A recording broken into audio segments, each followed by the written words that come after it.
I work in a restaurant for monsters, but I'm the only human employee. Final part. I stare in horror as Helia pulls open the cardboard lid of the box to reveal nothing. The box is empty. One of the sides has become partially disconnected from the hole, and a strip of the deep red carpet is visible from the inside. My eyes dart to the tablecloth beside it. It reaches down almost to the floor, and it rustles. I step to the side at once, drawing Helia's glaze away. "This is just an empty box?" she asks, looking up at me. Yeah, actually. It's just taking up space in the storeroom, so I thought I'd get rid of it." "No, we can use this. Take it back. And then seriously, get yourself home, okay? You've earned it." I force a half smile. "Right. Do you have that limb I asked for, by the way? And the keys to the freezer?" "Oh, no, I bumped into a Garen on the way there, and she knows the layout better than me, where everything is and such, so she offered to go down instead. Thought she might as well. She said she'd take it straight to the kitchen." There is a tense pause. One of our patrons laughs at something on the opposite side of the restaurant. The sound is low and wet. Helia shrugs. "All right." She points at the box as she turns to take her leave. I nod in response, and we're in the clear. For now, I allow myself a breath, then squat down to pick it up. "I'll be back for you," I mutter when my face is beside the tablecloth. "Stay here." And I dutifully carry the box back to the storeroom, already raking my brains for a new plan as I do so. My back is slick with sweat, and my shirt sticks uncomfortably to my shoulders. I try not to think about either of the table's occupants kicking suddenly out and striking the cowering girl that hides below. "What the heck has gotten into you, John? You'll be lucky if you make it out of here alive, let alone with the girl too." I could just leave. I could just walk out and hope that she has the wits to make her own escape. I could choose to forget all about her. I could, and yet I can't. I run my hands through my hair. The game is still in play. I need an excuse to stay. I take one of the empty trays from the nearest shelf and return to the restaurant. I really need a glass of water or something. I'm starting to feel lightheaded as heck. The couple at the table that hides the girl are, thankfully, nearly finished. I head over, hanging back until the second that the woman has pushed the final chunk of red-brown meat into her mouth. Her tongue slithers out and licks her finger again, along with her wrist and the lower half of her forearm. "Finished up?"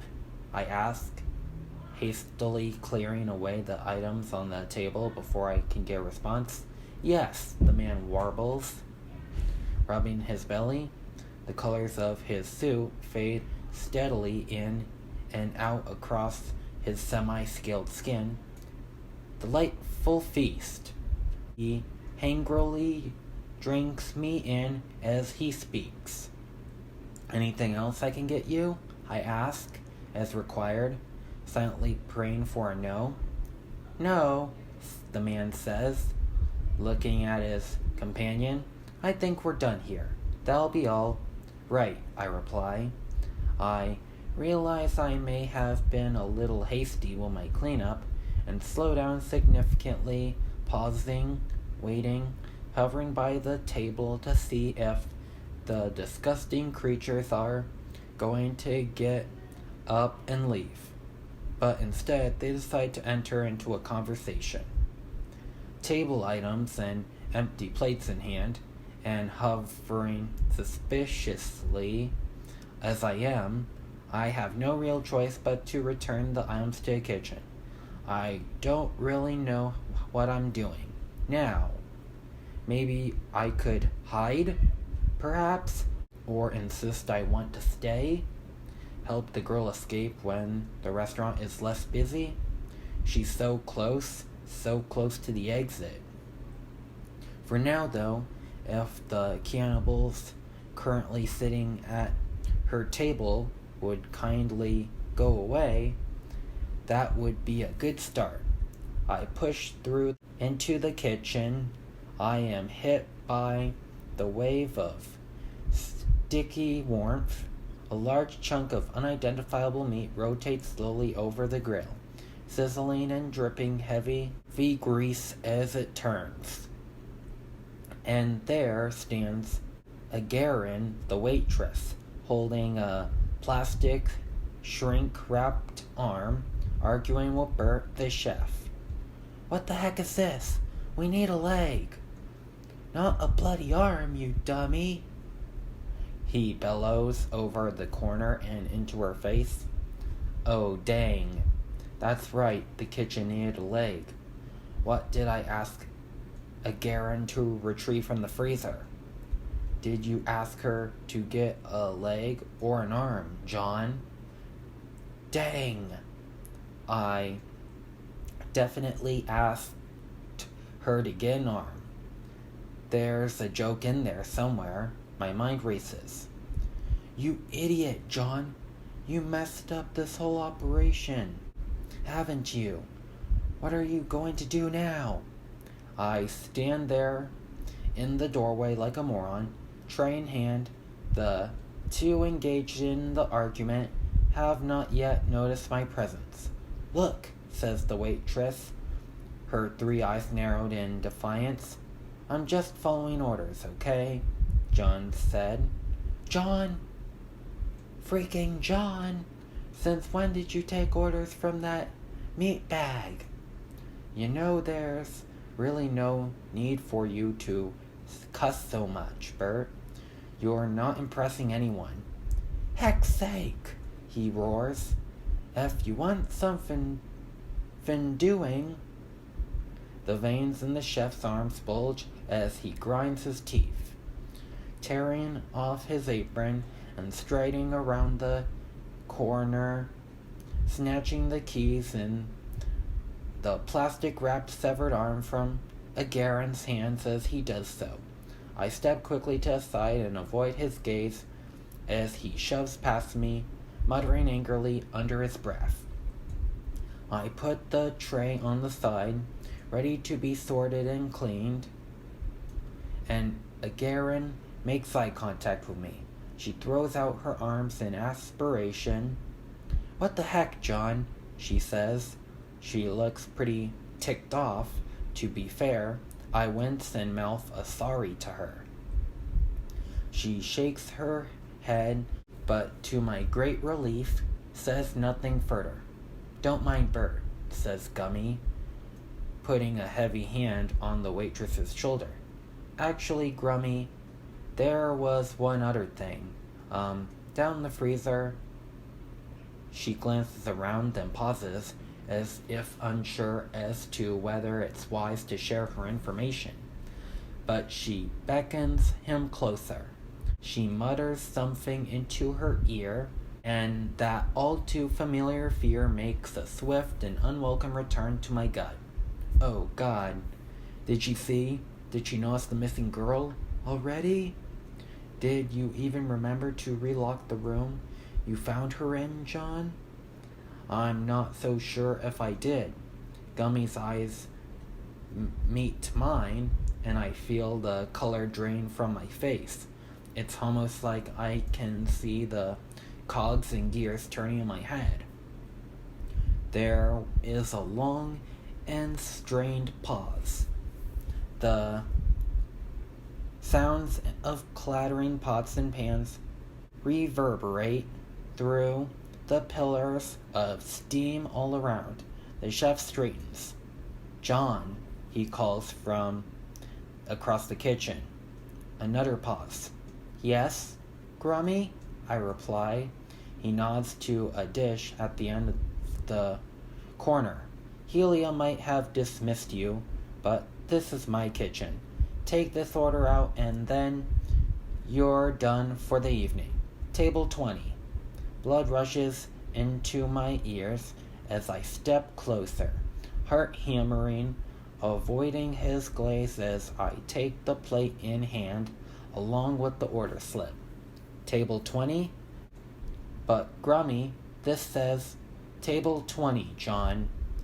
Grummy growls. And I nod, carrying it out and into the restaurant without another word. Table 20 it is. I've never been good under pressure, as you've probably noticed. This isn't the way I do things. I do what I'm told as neutrally and as dispassionately, but not disrespectfully, as possible. Staying boring, keeping under the radar, it's worked fantastically well so far. And today I might well have screwed all that up. Save the girl. You have to save the girl. You told her to stay put under the table, and she trusts you. You can't abandon her.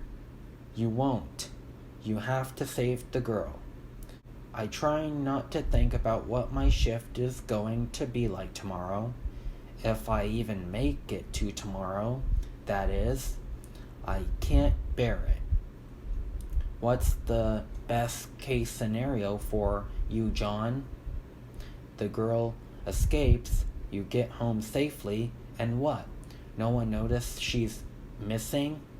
It's never mentioned? I snake my way through the restaurant to table 20. It doesn't take long. It's right at the back of the room, but the same wall that holds the kitchen doors. I do my best to hold off the wave of impending panic. Of course, they'll notice she's missing. They'll absolutely notice. It looks like they already have noticed, but no one knows you were down there. Agarin will get the blame. She's the one that went down. Grummy suspects, though, doesn't he, John? You saw it in his eyes. He's got his suspicions already. Are suspicions enough? Is that all it'll take? Would Grummy sell you out? He's your mate. Sort of. Barely. He's a monster. You saved his job. His reputation. You're a human. He cooks your kind and serves them up on a plate every single day. I feel sick. Coming to a stop at table 20, I lower the plates down in front of the patrons. Heck, about time. You expect faster service in a place like this. The closest grumbles, saliva dripping from the corners of her mouth and onto her chest.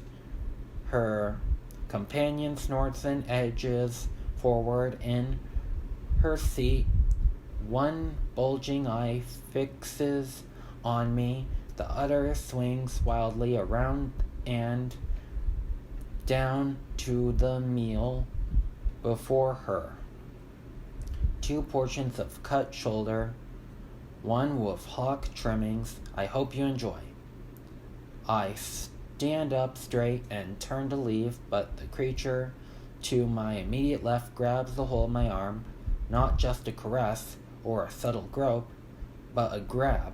I freeze and stare at her, immediately tensed. Waiter boy, this is not what we ordered. I hear a series of little squelches as all their eyes turn from their meals and fix themselves onto me. Her jaw quivers. The other patron snarls with frustration. As I'm sure you know, we paid a great deal to guarantee our place here tonight, and I have so far been less than impressed with the quality of service. Of course, ma'am, my apologies. If you could just let go of my arm. She digs her fingers in tighter. I would like to speak to the owner, please. Helia. Ma'am, I'm afraid that's just not possible. It's rather busy tonight, but I can go and speak with the kitchen to find out what happened. Have they even started preparing our meals? The other whines, moaning as she rubs a scaled hand across her belly. I'm not sure. It could just be a mix-up. If you could just let go of my arm and I can speak with the kitchen. No, if you won't get the owner, then I want to speak with the chef. Bring him out here. As I said, it's a busy one tonight, but I can definitely go and ask him. Bring the chef to me now. Ma'am, I steel myself and clench my jaw, gathering my courage. I stare right into her face, expression cold. Release my arm. There was a strained pause, but to my relief, she does as I say and reluctantly releases her grip, leaving a pale and painful mark in my skin.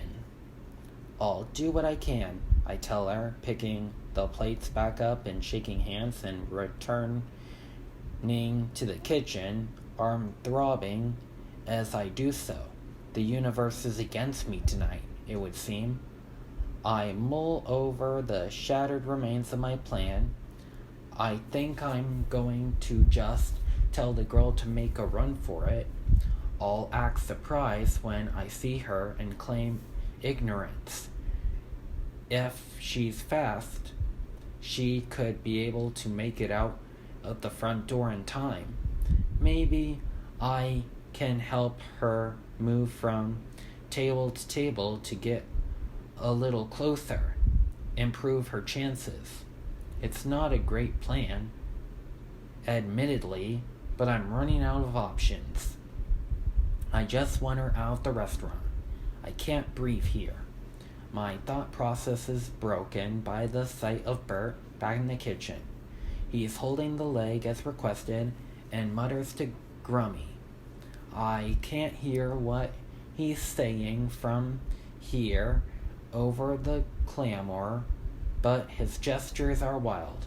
He runs a hand over his bulbous head. The creature looks panicked. Honestly, I have to stop myself from releasing a bitter and self-deprecating sudden laugh. The plan, I feel, could not be going much worse. If Bert has already noticed the girl missing as well, then I really have no choice. I have to get her out now before they conduct a search. Grummy puts a hand out and stops Bert mid-sentence. He looks at me and nods down at the full plates of food I carry in my hands. What's the issue, John? He grunts. They claim that this isn't what they ordered, Grummy. I put the plates of steaming meat back on the counter. They want to talk to you, but I told them that since it was busy, you probably wouldn't. No, he says, to my surprise. It's fine, I'll go talk to them. Bert starts spluttering, but Grummy simply puts down his knife and points the chef back to the cookers. Keep things running for me, Bert. I'll be right back. The creature seems irritated to have had his concerns put on hold, but also rather pleased to have been granted this temporary authority. He mutters to himself but returns to work, grunting orders to the other chefs. Grummy puts a heavy hand on my shoulder as we walk back into the main lobby. I wonder if he can feel the layers of sweat that have permeated through my material. Get back to work for now, John. I'll handle this. Stay sharp. Stay sharp? What the heck is that supposed to mean? Is that a threat? I murmur in response and allow myself a breath as he releases me. He heads off to the right to the problem table, and I turn left to make my return to the one that hides the girl. The occupying patrons are standing up, thank God, pushing their chairs underneath and heading out the door. Thank you, says the female, and the male nods at me. They loop their arms as they walk the length of the carpet to the entrance, and their eyes squelch as they retract into their heads. I watch as their skin hardens and shifts through a wheel of colors, their camouflage clothes returning, rolls of flesh slivering and creasing to give the impression of folds in the fabric. The female pulls on a pair of gloves, and her gnarled, four-fingered hands are hidden from view. They push on out through the doors, and then the doors beyond, and into the evening cold, and a little gust of cool wind is blown into the restaurant as they do so. Just another couple out to dinner, I think to myself, and the moment passes. I reach for the tip that they have left in the center of the table and accidentally fumble the coins, dropping them to the floor. I quickly and surreptitiously glance around, then crouch to the ground to pick them back up, muttering through the tablecloth as I do so. They're gone, I whisper, and we're going to get you out of here, okay?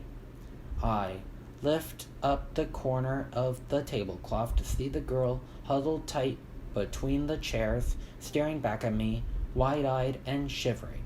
On my signal, you run, okay? I lift the tablecloth a little higher. You see the entrance? She nods. On my signal, you make a break for it. Run for the doors as fast as you can and don't stop. Get as far from here as you can. You understand? She nods again. Okay, all right. I lower the tablecloth again and stand up straight, taking a step back, heart pounding like crazy. Everything seems to slow right down.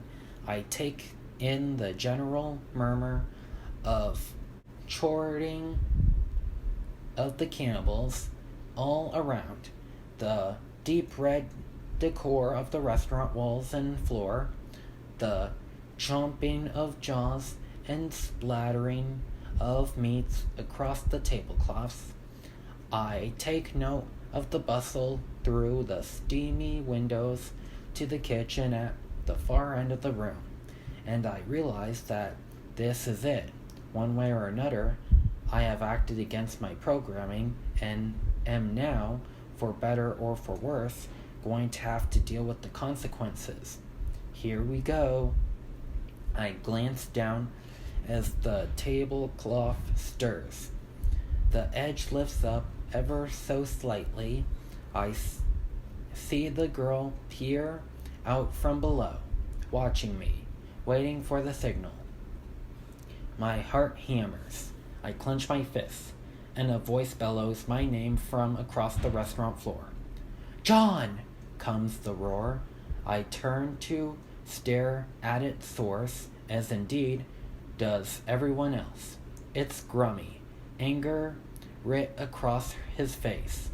Staring right at me, silence falls. I stare at the chef in surprise. I don't know how to react. I don't know what's happening. "I have had it. You hear me? I've had it with you, you bloody meatbag." Movement in the corner of my eye draws my attention. Helia strides from one of the adjoining corridors and out into the restaurant. "Grummy," she says, astounded. "What's going on?" Grummy raises his accusatory finger at me from across the restaurant. All the eyes in the room turn to look at me, then flicker right back as the chef resumes speaking. "I have had it. I have had it with this incompetent waste of space. If I was given a penny for every time this meatbag screwed up, I'd be able to, well, retire tomorrow." I'm lost for words. What the heck is he doing? What's he talking about? Helia glances at me. She puts out her hands, laughs awkwardly, and tries to calm the situation down. John is an unconventional employee, as we all well know, but he does his duties. "You haven't seen what I've seen, Helia. This thing's a menace. I want him gone. Do you hear me? Gone. I'm sick and tired of having him in my kitchen. So it's time to decide. It's either him or me." Realization strikes like a bolt of lightning. "Don't you see, John? Don't you see what's going on? He's playing an act. He's giving you your out. He's going to bring an end to your contract. He's setting you free." I stand there, gaping, unsure of how to respond. A patron springs up from his seat. It's the Scorpion Man, the one with the fangs and the fly-like eyes. He points the two arms of his closest side right at me. "This human saved my life," he bellows. "I don't care what else he might have done. He's more than earned his place here. You can't fire him. You can't." The female that grabbed my wrist at table 20 rises in turn. "He's incompetent. What else you can expect from a sack of flesh? Can their kind even read? Get him out." Chaos takes hold. More of the customers jump to their feet. Chairs are knocked to the floor as the clamor grows in volume. "He's nothing but polite. I couldn't give a dang about his background. It brings down the tone of the restaurant having here. It's a disgrace. He should be sacked. How am I supposed to focus on my meal when I can see him strutting around, rafing his scent right next to me? It's maddening." Now. The moment is now. Grummy roars again, shouting and drawing much of the attention of the room as he does so, and I look down at the raised edge of the tablecloth before me. I look at a girl. I look into her eyes. "Go," I murmur, and she does. Like a hare, she bursts from the tablecloth and rockets across the room. The red of the apron that covers her is close to the red of the carpet, and amongst the havoc she is not particularly obvious, not obvious at all. I watch her go with unblinking eyes and jaw clenched tight. I watch her push through the entrance doors, and then through the doors beyond, and out and away into the night, and then she is gone. The girl has escaped. I breathe, but I am not the only one who saw her go. My eyes meet Grummy's. His face passes through a quick and passionate cycle of emotions: confusion, surprise, indignation, anger, then bitter amusement, perhaps, maybe even a little guilt. He clenches his jaw, he narrows his eyes. "All right, I think that's quite enough," shouts Helia, her chins wobbling. Hush returns to the restaurant. The patrons settle awkwardly back into their seats, and she turns to me. My eyes leave Grummy's and meet with hers. "John, tell me, how long have you been working with us?" "About a year now, ma'am," I replied. She nods. "We listen to the wind whistle beyond the walls, and you've served us well, from my perspective, at least. As understood by the terms of our contract, I had been hoping you would continue to work with us for a further few years, but..." She shoots a look over to Grummy, "but I can't lose my head chef. I just can't. So unless you'd care to change your mind, Grummy..." The customers look from me to Helia to Grummy. The tension hangs like a great weight in the air. "Please, mate," I think to him. "Come on, Grummy. Just let this one go. Please, let this one go." Grummy frowns. Then he sighs and rubs a hand over his head. "I just want him gone, Helia. Get him out of here." I let out a breath. "In that case, John," says Helia bitterly, "your contract is hereby terminated. Thank you for your service." The sign on the door and its copies across the walls of the restaurant collapse at once. They fall from their pins as if knocked by a great force, and shatter against the carpet, dissolving instantly into nothing more than piles of dust. I watch as the pupils of every single creature in the room dilate as one.